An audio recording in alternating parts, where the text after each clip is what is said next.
everybody, it's the Lawn Gnome and welcome to the third installment of the Lawn Gnome's Guide 2, and of course, once again, we are discussing collecting on a budget. So we've already gone through the basics of setting up the budget, assessing your needs versus your wants, and more importantly, trying to find out where the deals are. So today we're going to be taking a look at a couple of other tips, and most of this involves the actual process of purchasing your items. And let's take a look at some of the things that we can discuss in regards to actually clicking that buy it now button or running that plastic against the cash register. So the first thing that I want to discuss with you guys today is to buy in bulk. As I said in the previous video, when it comes to looking for deals, when you buy a lot at the same time, it actually could be a little bit more advantageous for you because it could, believe it or not, actually save you some money.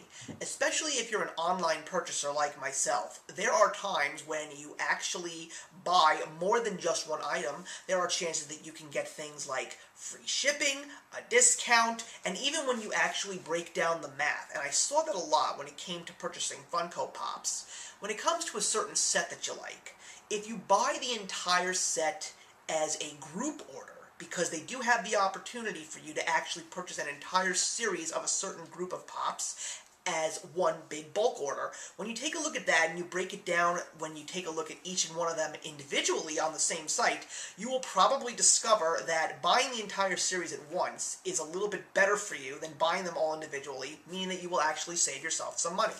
And it also happens when you go to places like Sam's Club or Costco or BJ's. There are plenty of opportunities for you to buy things in bulk and actually save you a couple of dollars down the line. It may sound a little bit strange, but it'll be impressive when you actually see how much money you could possibly end up saving if you do buy in bulk. Another important thing to do is, when it comes to spending that money, is to constantly review your billing cycle. And what does that mean? Well, it really refers to credit cards if you do in fact use your credit card a lot more than you use cash. Myself, I always like to log on and I like to take a look at where the money is going and how much money I am spending.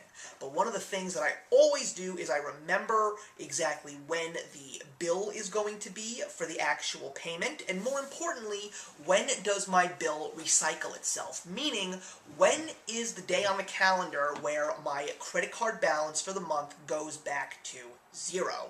And I have a couple of credit cards. I don't have many, I only have two, but what I always do is when it comes to making a purchase, especially when it comes to pre-ordering an item, I like to take a look at when my billing cycle is going to be recalculating, so I know which credit card to use, meaning which one will actually have the least balance, when I can use them, and what exactly will be the outcome in regards to my next credit card bill. It's a little bit of a process that takes some time to analyze.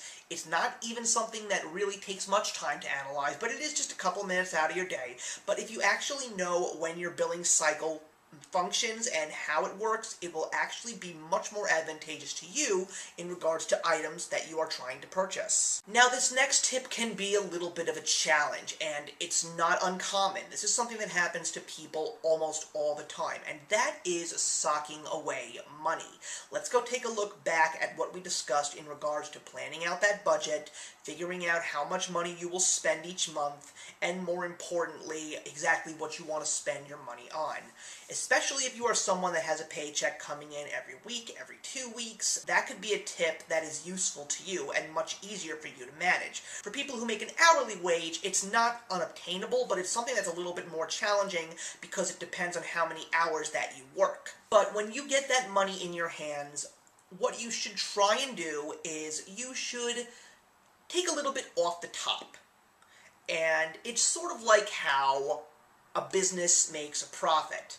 What do? They give that money to investors right off the top, and then they use that profit and invest it back into the business. So consider yourself, when it comes to purchasing products, like a business. You want to shave a little bit off of the top, and you want to invest it into future purchases. So when you get that paycheck, take a small amount off. Take like $20, take $40 if you want to be a little bit more adventurous, or heck, maybe even take less, take $10. And just put it somewhere. Put it in an envelope, put it in a safe, put it in a piggy bank if you still have one of those, and just hold on to it. And every single time you get a paycheck, put a little bit more into that. And it doesn't even have to be something in regards to purchasing. It could be for a big vacation. That's what my wife and I do. We have been saving up for the last year, so not even a year, about 8 months now, and we have just been putting a little bit of money every single month into an envelope because we want to take a nice vacation next February. And it is incredible to see how much money that we have actually accumulated over the last couple of months, and we've been very good. Our goal here is to not touch that money. You want that money to go to a certain thing. If you see that there's going to be a month where there's going to be 5 books that are coming out, and you really want those books, and you know exactly when they're coming out, so take a look at how much time you have. That'll also depend on how much money you want to sock away with every paycheck. So just hold strong willpower. Do that. Put that money aside. A little bit, a lot, however much you feel you're going to need, so that when that day comes around to make that big purchase, that is when you will definitely know how much money you will have and how much you will be able to spend.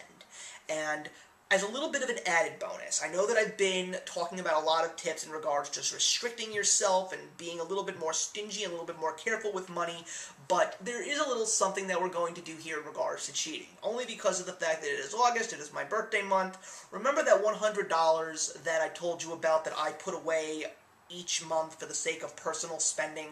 Well, when your birthday comes along, have a little fun. Double it. Yeah, you heard me right. Double that amount. Why? Because it's your birthday. Enjoy yourself. Have fun. Spoil. Splurge. It is a special time for you. There is no reason why you can't reap the rewards. And think about it this way. Don't feel so guilty. It's just 1 month out of the year. There are 11 more months in that year where you can go back to that system that I talked about and spend and save your money wisely. But I actually have a little bit of a confession to make. I wasn't a good boy in July, and I blame San Diego Comic-Con for that because of all of the unique pops that came out that I really, really wanted. I've been a little bit more fortunate in regards to purchasing music and movies because I got a rewards gift card from a retail store, and there are $250 on that rewards card, and I'm still using it to get all of my recent releases of movies and music for technically free. But the pops have been a pretty penny, and those San Diego Comic-Con pops were not so inexpensive. They were not inexpensive, but they were not regular pops, so there's a little bit of extra cash that had to be invested. And what really got me were those shipping costs to get them over to my house, because I didn't have any time to really walk around all the stores. But I've also decided that I am going to be taking a personal day for New York City Comic-Con to make sure that I go and get all of the New York Comic-Con pops. So I am going to do that then, so I don't have to worry about purchasing a lot of it online. But yeah, on your birthday, enjoy yourself. Give yourself a little extra cash to play around with. No big deal. No one's going to hold you accountable for it. It's your special time. Enjoy it.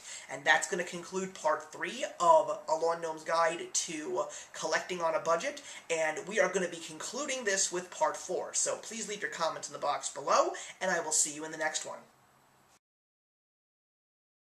Hey, thank you so much for stopping by my channel today. If you're new here and want to see more of what my channel has to offer, please click on the link to my last video, or hit that subscribe button to be kept up to date with all of my uploads. Content of all sorts is posted here quite often, so trust me, you do not want to fall behind. I will see you in the comments, and actions speak louder than words.